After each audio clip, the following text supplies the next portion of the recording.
Le Grand Mirail, Cugnot et les Isards sont les 3 ZSP à Toulouse depuis fin 2012.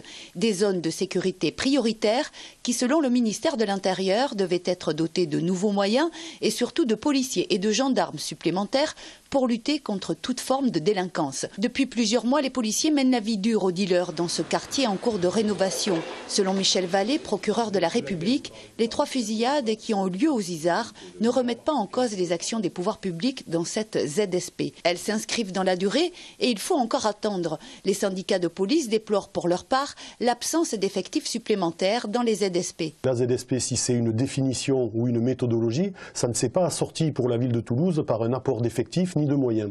Donc à l'heure actuelle, on est quand même un petit peu impuissant en matière de présence policière et de riposte par rapport à ces événements. Pour les 3 zones de Toulouse, en termes de police, il aurait fallu une centaine de fonctionnaires, c'est-à-dire 100 personnes qui auraient pu occuper suffisamment la voie publique, avoir un effet à la fois dissuasif, préventif, mais aussi opérationnel et être en capacité d'interpeller les auteurs de crimes, de délits et mettre hors d'état de nuire des noyaux durs et cette économie souterraine, ce trafic d'armes et ces mauvaises influences dans les quartiers qui finalement pourrissent la vie des habitants. C'est un phénomène nouveau pour les Isards et en tout état de cause, nous devons œuvrer et tout mettre en œuvre pour que ça cesse au plus vite.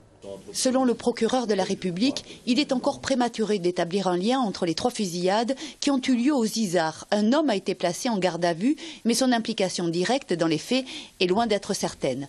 Il pourrait s'agir d'un règlement de compte en lien avec un trafic de drogue. Toutefois, toutes les pistes sont envisagées, aucune n'est écartée. L'enquête a été confiée à la Sûreté départementale et à la police judiciaire. En fin de journée, la ville et le service d'aide aux victimes d'information et de médiation ont mis en place une cellule d'écoute pour les habitants au centre d'animation des Chamois.